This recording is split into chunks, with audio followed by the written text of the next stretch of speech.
Alright, y'all, welcome back to another episode of Creating Coziness. I'm here with my girl Sanjaya. So to start it off, let me tell the people what you do and your background and everything. Okay. Well, right now I'm a hairstylist. I've been doing hair since like sophomore year. You know, I'm a struggling college student, so I get money by any means necessary. But currently I do hair. I've been switching my page to just doing locks only because I lock my hair and I found that it's easier to do for me to just lock hair, retwist it, and still be able to enjoy my day, still go to school and stuff like that, and work. So what really got you into doing hair on the side and everything? Really, I was just practicing when I first started because nobody really did my hair when I was living in Nebraska. My mom lived in Jersey, so when she did my hair, it was like, every week. But once I moved there, I didn't have anybody to do it. So my mom used to do I used to do my own hair. And then my friend, right before school, sophomore year, she wanted some box sprays. So I had practice.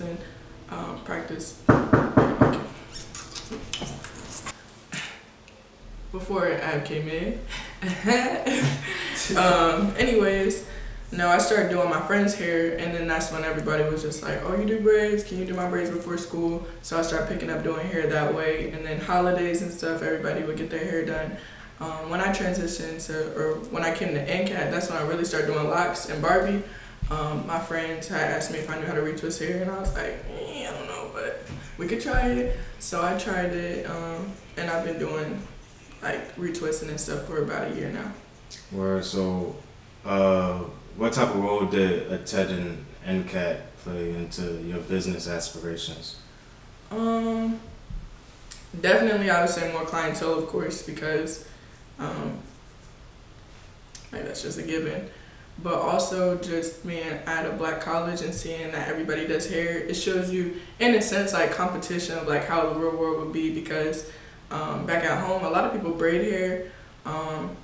It really just depends on who you go to, but here you're just everybody's black, everybody can do hair, do a wig, do some braids, and it's just really like how bad you want it, or even who comes to you and who likes your work the most. So for me it was just like being consistent and knowing that I am good and knowing my work is good because I've been practicing, staying consistent with that. And then like stuff I don't know how to do, I can easily recommend one of my friends or recommend somebody else. So it's like you never have to worry about not being able to do something because there's so many people who can teach you how to do it.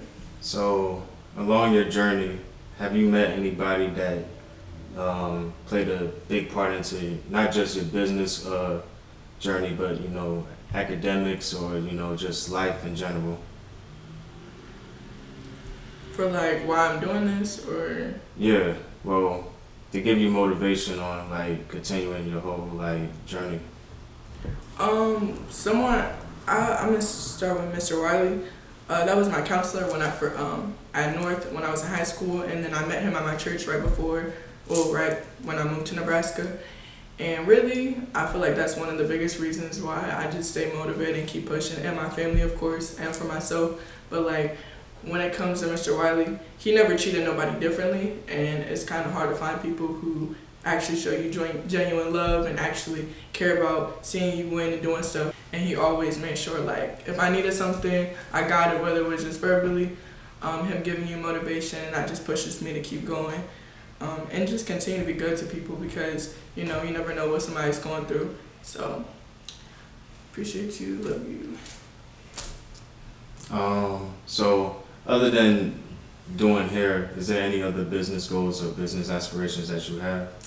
A whole bunch of just to name a few, my major right now is landscape architecture. And with that, I feel like there just needs to be more awareness of what landscape architecture is, and also having more black people, black women in that field. And it starts from residential all the way to commercial, whether you're doing something in the city, doing campuses, or you're doing someone's backyard, but tailoring to what I want to do in my life. I want to do communities and serve communities that look like me, and that don't look like me too also. But just creating more awareness for health and having gardens in people's backyards, gardens in the communities, and just making stuff that preserves history and shows us what we want in our own communities and not what someone else is trying to bring in. Another thing of mine that I want to do is I want to open up a farm, or at least invest into a farm a lot of my money, because I want to take all that money and give it back to communities that, like, lower, I don't know, I'm not even gonna say lower end, but communities I grew up in, basically, because when you look at the fruit and you look at what's being grown and stuff like that, we need some stuff that's real, not GMO, and that's something I do want to incorporate, just so people that, I just want everybody to live longer, but I want Black people to live longer too. Right.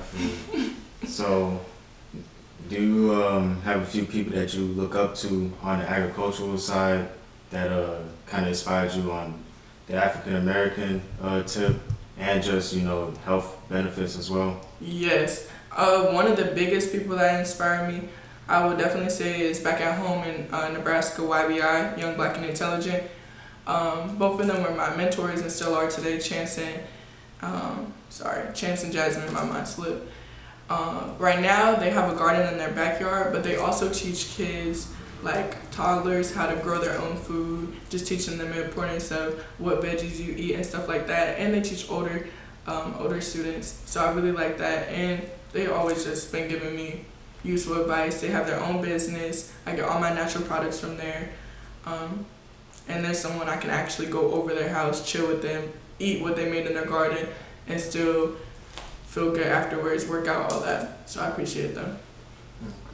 So with that being said, how do you want to bring all of your goals and different business ideas together in the end? Really, I don't know what that looks like.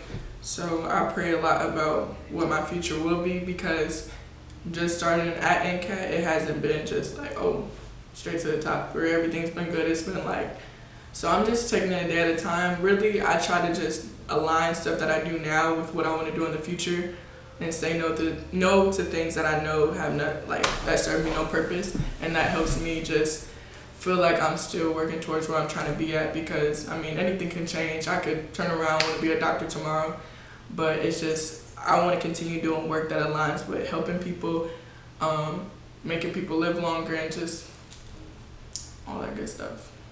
Alright. So to wrap it all up, do you have any last remarks or any last words that you want to convey out to the world? Yes. Did you ever hear about the roads that grew from the crack of the concrete? I know, no poem. That's too bad. But anyways, I don't really have a lot to say. I really do appreciate what Jamal is doing, so I do want to shout Jamal out before I end this video, because it's good that you showcase other people, see what they're doing, so people know that they appreciate it. And we got to record our Black kings and queens and what we're doing right now, because somebody has to document it and see the dope things that we're doing. So thank you. Alright, you want to give them your social media platforms and where they can reach you at? So my Instagram and my Twitter is at modelmejay, and then no Snapchat. Love My Locks by Jay on Instagram, and it's also in my bio. Thank you. Well, I appreciate you.